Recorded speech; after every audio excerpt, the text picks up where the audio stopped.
Puissante et grande est la grâce de Dieu. Plusieurs personnes, même étant devenues enfants de Dieu, par le Saint-Esprit, ne prennent pas conscience de la grâce de Dieu dans leur vie. Alors qu'ils luttent par acharnement pour des choses qu'ils ont déjà reçues, voici ce que la Bible déclare. En 1 Corinthiens 15, verset 10, je cite, « Par la grâce de Dieu, je suis ce que je suis, et sa grâce envers moi n'a pas été vaine. Loin de là, j'ai travaillé plus que tous, non par moi toutefois, mais par la grâce de Dieu qui est avec moi. » La grâce de Dieu a été donnée aux enfants de Dieu, afin qu'ils soient plus productifs, plus forts, plus intelligents, plus sages, plus efficaces, non pas par leurs efforts, mais par la grâce de Dieu qui leur a été conférée. La grâce qui nous a été donnée par Dieu ne suppose pas l'absence de travail. Cependant, l'enfant de Dieu devrait avoir une conscience. Et quelle est cette conscience? Il devrait savoir qu'il y a une grâce particulière qui lui a été conférée par le Seigneur Jésus, afin qu'il ait des ailes pour agir au-delà de sa personne. Il est écrit en Jean 1, verset 17, « Car la loi a été donnée par Moïse, la grâce et la vérité sont venues par le Seigneur Jésus-Christ. » La grâce divine a plusieurs volets. La grâce est une faveur imméritée accordée à une personne. Commencez à vivre votre grâce aujourd'hui même. Entrez dans votre faveur aujourd'hui même. Commencez à la vivre pleinement maintenant. Prenez conscience de cette grâce. Supposons une personne qui a commis un meurtre et est jugée condamnée. Cette personne n'a donc plus de chance de rémission de sa peine. Si un président venait à ordonner qu'il soit libéré, on parlera alors de grâce présidentielle. Jésus, notre libérateur, nous a apporté plus qu'une grâce présidentielle. Romains 3, versets 23 à 24. Car tous sont péchés et sont privés de la gloire de Dieu. Et ils sont gratuitement justifiés par sa grâce, par le moyen de la rédemption qui est en Jésus-Christ. Vous sentez-vous condamné? Recevez cette bonne nouvelle, car Christ est venu apporter la grâce.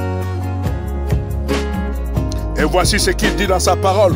Vous qui vous sentez condamné, recevez sa grâce, car il dit dans sa parole qu'il est venu apporter la grâce.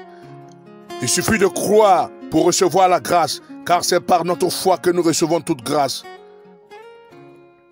En Romains 5, versets 1 à 2, nous pouvons le voir là-bas. Dieu est tellement amour qu'il veut vous faire aujourd'hui voir sa grâce. Sa parole déclare en Luc 4, verset 19, qu'il est venu publier une année de grâce. Le Seigneur Jésus est donc venu publier une année de grâce pour vous, bien-aimés.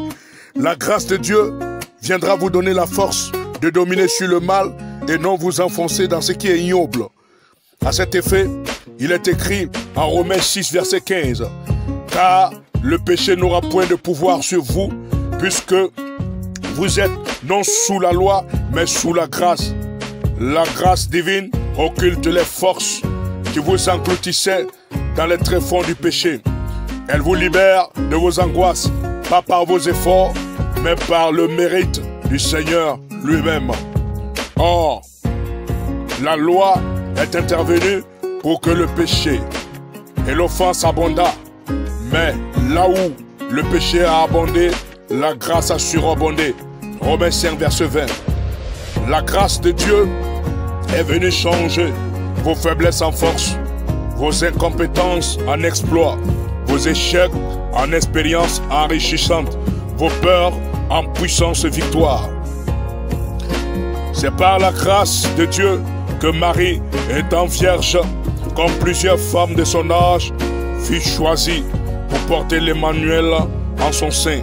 C'est par la grâce divine que David, quoique un simple berger, par une petite pierre, vainquit Goliath. C'est par la grâce de Dieu que Joseph, malgré la jalousie de ses frères et malgré tous les obstacles, est devenu gouverneur d'Égypte. C'est par la grâce de Dieu que les épreuves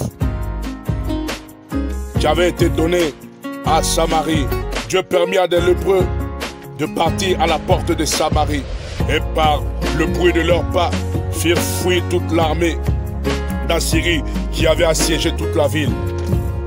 C'est par cette même grâce que Ruth rencontra Boaz, que Josué fit tomber les murailles de Jéricho, que Néhémie bâtit la muraille, que l'ange fit échapper Pierre, Paul, Silas de prison, que Sarah enfanta Isaac, que Josaphat ne mourut pas quand il tomba malade, que la farine et l'huile ne manqua point chez cette veuve durant toute la famine s'arrêta.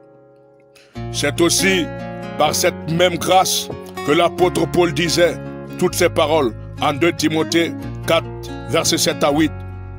J'ai combattu le bon combat, j'ai achevé la course, j'ai gardé la foi.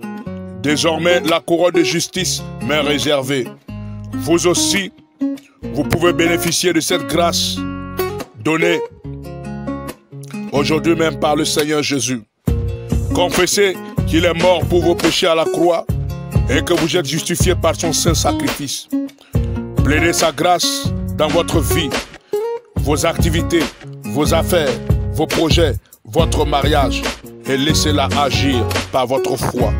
Recevez la grâce divine maintenant dans le nom de Jésus. Votre serviteur l'apôtre d'Allah.